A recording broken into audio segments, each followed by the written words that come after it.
তো গাইস আজকে আমাদের কাছে আছে দীঘার সমুদ্র থেকে নিয়ে আসা লবণাক্ত জল, আর এদিকে আছে আমাদের বাড়ির নর্মাল জল। আর আজকে আমরা এমন কয়েকটি এক্সপেরিমেন্ট করে আপনাদের দেখাবো যেখান থেকে আপনারা স্পষ্ট বুঝতে পারবেন এই সমুদ্রের জল কতটা আলাদা এই নর্মাল জল থেকে। তো চলুন শুরু করা যাক। কিন্তু দাঁড়ান আপনাদের আগেই বলে দিই, কারণ আপনারা বলতে পারেন যে এগুলো তো দেখতে নর্মাল জলের মতনই, কিন্তু আপনাদের দেখানোর জন্য আমি রেখে দিয়েছি। দেখতে পাচ্ছেন এর নিচে কতটা ময়লা আছে, মানে এটা হচ্ছে সমুদ্র থেকে নিয়ে আসা বাইরের জল। আর আমরা যদি কোনো সমুদ্র থেকে নিয়ে আসা জলকে এইভাবে কোথাও রেখে দিই তাহলে দেখতে পাবেন প্রায় আধ ঘন্টার পর এই জলটা অটোমেটিকলি এইভাবে পরিষ্কার হয়ে গেছে। তো এইভাবে আমরা রেখে দিয়েছিলাম, রেখে দেওয়ার পরে ফিল্টার করে এই বোতলগুলোতে আমরা ভরেছি। চলুন আপনাদের দেখাচ্ছি। প্রথম এক্সপেরিমেন্টে আপনারা বুঝে যাবেন যে কতটা আলাদা এই দুটি জলের মধ্যে। তো চলুন প্রথমত আমরা টিডিএস মেপে দেখবো জলের, তাহলে আপনারা বুঝতে পারবেন যে সমুদ্রের জল আর নর্মাল জলের মধ্যে কতটা পার্থক্য আছে। টিডিএস মিটারে কিন্তু দেখলে আপনারা বুঝতে পারবেন। তো প্রথমে আমি নিয়ে নিলাম এই যে সমুদ্রের জল, এতটা যথেষ্ট আছে। আর এদিকে নেবো আমাদের এই যে বাড়ির নর্মাল জল, ওটা আমি এই জন্য নিলাম না কারণ ওটা আমি খেয়েছি তার জন্য, ঠিক আছে। এটা কিন্তু খাওয়া যায়, আপনাদের খেয়েও দেখিয়ে দিচ্ছি যে এটা নর্মাল জল কিনা।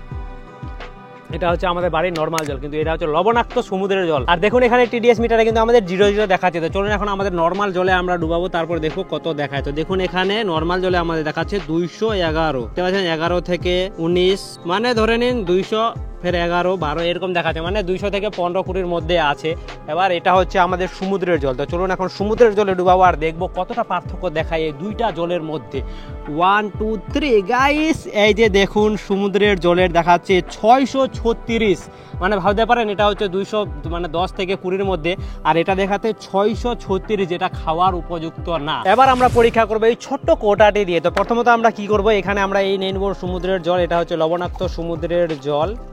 আর তারপরে আমরা নেব এই নর্মাল জল, এই নর্মাল জলটাকে এখানে নিয়ে নেব। তার মানে এটা হচ্ছে লবণাক্ত জল আর এটা হচ্ছে নর্মাল জল। আর ছোট্ট কোটাটি দিয়ে আপনাদের দেখাবো, আপনারা নিজেরা মানে আপনার ইচ্ছা করলে আপনারা বাড়িতে নিজেরাও এটা পরীক্ষা করতে পারেন। আর এখানে আমরা একটা পরিমাণ মতো একটু ওয়েট করে নিয়েছি। আমরা যদি এই কোটাটাকে এই নর্মাল জলের মধ্যে এইভাবে ছেড়ে দিই তাহলে দেখতে পাচ্ছেন এখানে কিন্তু ডুবে গেছে, দেখতে পাচ্ছেন না, ডুবে গেছে। আর এই সেম পরিমাণের কোটাটাকে যদি আমরা নিয়ে এর মধ্যে ডুবোই তাহলে দেখতে পাবেন এটা ভাসছে। তার মানে কি, এর ঘনত্ব বেশি। এই যে সমুদ্রের জল আছে, সমুদ্রের জলে ঘনত্ব লবণাক্ত হওয়ার কারণে এর কিন্তু ঘনত্ব একটু বেশি এই নর্মাল জলের থেকে। যদি আবার আমরা এখান থেকে এটা তুলে এই লবণাক্ত এখানে ছেড়ে দিই তাহলে দেখতে পাচ্ছেন এটা ডুবে যাচ্ছে। আর এখান থেকে আমরা বুঝতে পারলাম সমুদ্রের জলের ঘনত্ব বেশি এই নর্মাল জলের থেকে। আর এবার আমরা পরীক্ষা করবো এই 220 ভোল্টের ভাস্কর বাল্ব দিয়ে। তো দেখতে পাচ্ছেন এখানে যদি আমি এই দুইটি তারকে জয়েন করি তাহলে কিন্তু এই বাল্বটা জ্বলছে। আর আমরা যদি নর্মাল জলের মধ্যে এই তার দুটোকে ডুবাই তো দেখতে পাচ্ছেন এখানে কিন্তু ভাস্কর বাল্ব জ্বলছে না। আর যদি আমরা এই তারটিকে আবার এই লবণাক্ত জলের মধ্যে ডুবাই, মানে সমুদ্রের জল, তাহলে দেখতে পাচ্ছেন স্পষ্ট 220 ভোল্ট এখানে জ্বলছে আর এখানে কিন্তু জ্বলছে না।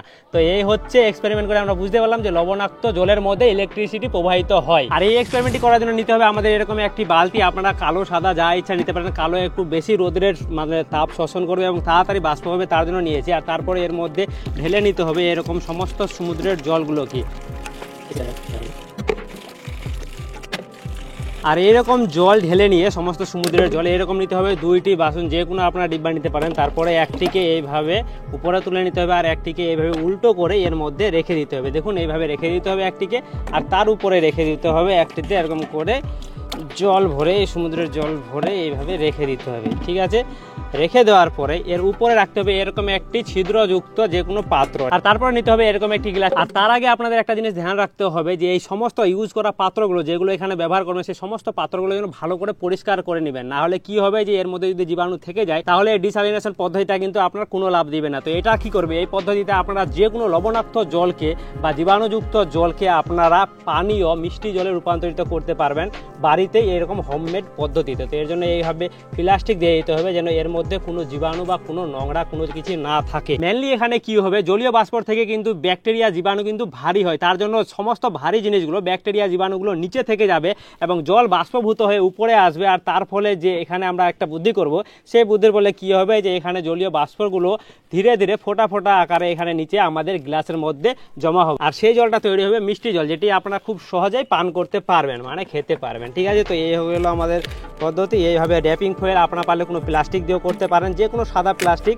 কালো দিলেও হবে। আমরা সাদা এই জন্য দিচ্ছি যে আপনাদের দেখানোর ব্যাপার আছে, কালো দিলেও হবে, ঠিক আছে। আর বালতিটা আমরা কালো দিয়েছি যেন সূর্যের আলোটা বেশি পড়ে আর তাড়াতাড়ি আমাদের এটা তৈরি হয়। আর তারপরে এরকম যে কোনো একটা সেলোটিপ নিয়ে এইভাবে এটিকে এইভাবে পুরো সিল প্যাক করে এর মাঝখানে এরকম ওয়েট রাখতে হবে যেন বাষ্প যেগুলো তৈরি হবে সেগুলো গিয়ে যেন আমাদের কাপের মধ্যে পড়ে, এর মধ্যে পুরোটা গড়ে গিয়ে যেন কাপের মধ্যে পড়ে। এখানে দেখো ভালো করে, এই কাপের মধ্যে গিয়ে যেন জলের ফোঁটাগুলো পড়ে, তার জন্য এইভাবে এখানে মাঝখানে ওয়েট দিয়ে দিতে হবে। 24 hours later. তো চলুন এখন দেখবো এর মধ্যে কতটা জলীয় বাষ্প জমা হয়েছে, কারণ দেখুন প্লাস্টিকের উপরে কিন্তু অনেকটা জলীয় বাষ্প এখানে লেগে এসেছে। তো এটা খুলে দেখবো, কারণ এখানে রাখা প্রায় আমাদের কয়েক ঘন্টা হয়ে গেল। আশা করি আমাদের এখানে অনেকটাই মিষ্টি জল তৈরি হয়ে গেছে। তো চলুন এটাকে এখন খুলবো আর দেখবো। তো চলুন খুলে দেখি।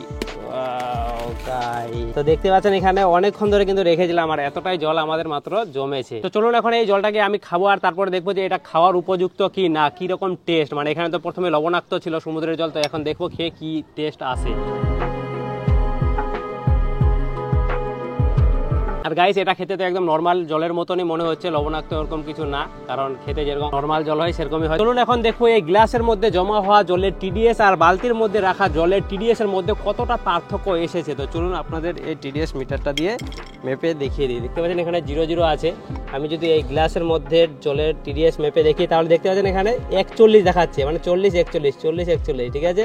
এবার এই বালতির মধ্যকার যদি আমি জলের টিডিএসটা মেপে দেখি তাহলে দাঁড়ান, এখানে চলে আসো ক্যামেরাম্যান, এখানে চলে আসো।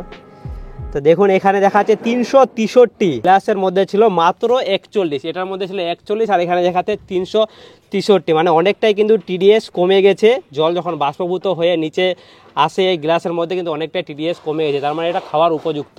আর তারপরে হচ্ছে বেকিং সোডা। দেখতে পাচ্ছেন আমরা 2টি চামচের মধ্যে বেকিং সোডা নিয়ে নিয়েছি। আর এখন এই 2টি জলের মধ্যে, এই হচ্ছে লবণাক্ত সমুদ্রের জল আর এটা হচ্ছে নর্মাল জল, এই 2টির মধ্যে আমরা সম পরিমাণ যখন বেকিং সোডা দিব তারপরে দেখবেন রিঅ্যাকশন 1 2 3 গাইস। আর এই 2টি জল যদি আপনারা ভালো করে লক্ষ্য করেন তাহলে বুঝতে পারবেন যে এই জলে আর নর্মাল জলে কিন্তু তেমন কিছু হয়নি, পুরো সাদা হয়ে গেছে আর ছোট ছোট বাবল উঠছে। আর এখানে কিন্তু বাবল, আর তার সঙ্গে দেখুন পুরো দুধের মতো কিন্তু জলটা সাদা হয়ে গেছে নিচে। এ হচ্ছে 2টির মধ্যে পার্থক্য। যদি আমরা বেকিং সোডা দিয়ে এইভাবে ঘুলি তাহলে দেখতে পাচ্ছেন এটা কিন্তু সেরকম সাদা হবে না, কিন্তু এটাকে দেখুন পুরো একদম দুধের মতো সাদা গাঢ় হয়ে যাচ্ছে। দেখে মনে হচ্ছে না দিয়ে ডেন্সিটিটা অনেকটাই বেশি। এটা জল দেখুন আর এটা জল দেখুন, কারণ আমরা সম পরিমাণ বেকিং সোডা কিন্তু 2টার মধ্যেই দিয়েছিলাম। তো এই হচ্ছে বেকিং সোডা দিয়ে এক্সপেরিমেন্ট, যেটি দিয়ে আপনারা খুব সহজে বুঝতে পারবেন যে কোনটা আসল জল আর কোনটা সমুদ্রের জল। আর প্রায় 1 ঘন্টা পর দেখুন এদের রেজাল্ট। এই সমুদ্রের জলের উপরে দেখুন মনে হচ্ছে যে দুধের মতো ছানি উপরে জমে গেছে দেখুন, আর নিচে পুরো হালকা হালকা ছানির মতো দেখা যাচ্ছে। আর দেখুন উপরের স্তরটা দেখুন, নিচে নিচে নিচে দেখাও, নিচে দেখাও, দেখুন এখানে কিভাবে পুরো ছানির মতন একদম জমে গেছে। তো এই হলো সমুদ্রের জল। এই সমুদ্রের জল দিয়ে আমরা কিন্তু সমুদ্রের জল আর বেকিং সোডা দিয়ে কিন্তু রকেটও তৈরি করতে পারি, বুঝতে পারলেন? তো আপনারা যদি কমেন্ট করেন তো নেক্সট ভিডিওতে আমি আপনাদের রকেট বানিয়ে দেখাবো এই সমুদ্রের জল দিয়ে। আর এখন আমরা করব সব থেকে মজার এক্সপেরিমেন্ট, মানে আমরা এই সমুদ্রের জল থেকে লবণ উৎপন্ন করে দেখাবো। তার জন্য কি করতে হবে দেখতে পাচ্ছেন পুরো সেটআপ আমরা এখানে রেডি করে দিয়েছি। এখন এই সমুদ্রের জলকে আমরা নিয়ে নেব এই পাত্রের মধ্যে। নেওয়ার পরে এই স্টোভকে আমরা নর্মালি এইভাবে চালু করে দেবো। এই করলাম চালু, আর এখান থেকে জল গরম হতে শুরু করেছি। আর এই পুরো জলটিকে গরম করে জলকে আমরা পুরো বাষ্প করে উড়িয়ে দেবো, আর নিচে আমাদের পড়ে থাকবে লবণাক্ত জলের লবণ। তো চলুন দেখা যাক কি হয়। এখন আমাদের এইভাবে নাড়াতে থাকতে হবে যতক্ষণ পর্যন্ত এই জলটা বাষ্প হয়ে পুরো উড়ে না যায়। আর গাইস দেখুন এখানে আমরা সমুদ্রের জলকে গরম করি তো কিভাবে এখানে মানে ফেনা তৈরি হচ্ছে দেখুন, মানে দেখেই তো অবাক। নর্মাল জলে কিন্তু এইভাবে কিন্তু ফেনা তৈরি হয় না। দেখুন কিভাবে সাদা, দেখে আবার সুন্দরই করছে ভালো। তো এই হচ্ছে লবণাক্ত জল। এখানে আমরা বুঝে গেছি যে এই জলটা কিন্তু অনেকটা আলাদা নর্মাল জলের থেকে। আর গাইস সত্যি আমাদের কিন্তু লবণ তৈরি হওয়া শুরু হয়ে গেছে। দেখতে পাচ্ছেন এখানে কিভাবে ফেনা তৈরি হচ্ছে, আর যে সাইডে দেখতে পাচ্ছেন সাদা সাদা এই যে অংশগুলো দেখতে পাচ্ছেন না, এগুলো হচ্ছে আসলে লবণ। চলো আপনাদের পুরোটাকে গরম করে পুরো একদম বাষ্প করে উড়িয়ে দিয়ে আপনাদের লবণটা শুধু দেখাচ্ছি কিভাবে লবণ হয় বা কিভাবে লবণ তৈরি করা হয় সমুদ্রের জল থেকে। আর গাইস ফাইনালি দেখুন 1/2 লিটার জল থেকে কতটা লবণ উৎপন্ন হয়েছে। এই যে নিচে সাদা অংশগুলো দেখতে পাচ্ছেন এই সাদা সাদা, এটা কিন্তু পুরোটা একদম লবণ, এটা একদম পুরো লবণ, বুঝতে পারছেন? চলুন আপনাদের আরো ভালো করে পুরো বাষ্প করে দেখাচ্ছি। এই যে দেখতে পাচ্ছেন এটা পুরো লবণ। আর গাইস আমার তো সত্যি বিশ্বাস হচ্ছে না যে আমরা সমুদ্রের জল থেকে লবণ উৎপন্ন করে দেখালাম। দেখুন এখানে এই যে পুরোটা, এটা হচ্ছে পুরো একদম লবণ। দেখতে পাচ্ছেন 1/2 লিটার জল থেকে এতটা লবণ উৎপন্ন হয়। ও মাই গড, সত্যি গাইস। আর একটি গুরুত্বপূর্ণ কথা, এই লবণটা কিন্তু সরাসরি খাওয়া উচিত না বা খাওয়া যাবে না, কারণ এর মধ্যে থাকে অনেক মাইক্রোপ্লাস্টিক বা অনেক জীবাণু থাকে, সেগুলো কিন্তু ডাইরেক্ট খাওয়া যাবে না। কিন্তু অন্যান্য যেসব ক্ষেত্রে লবণে শুধু খারাপ লবণে ইউজ করা হয় সেই সব ক্ষেত্রে কিন্তু এই লবণটি ইউজ করতে পারবেন। আর এরকম কিন্তু আমাদের কাছে আরো অনেক এক্সপেরিমেন্ট আছে যেগুলো আমরা এই লবণাক্ত সমুদ্রের জল দিয়ে করতে পারবো। কিন্তু আজকের জন্য এতটাই, কারণ ভিডিও অনেক বড় হয়ে গেছে। আবার দেখা হবে পরের ভিডিওতে। ততক্ষণ পর্যন্ত আপনি আপনার খেয়াল রাখুন। Tata, bye bye.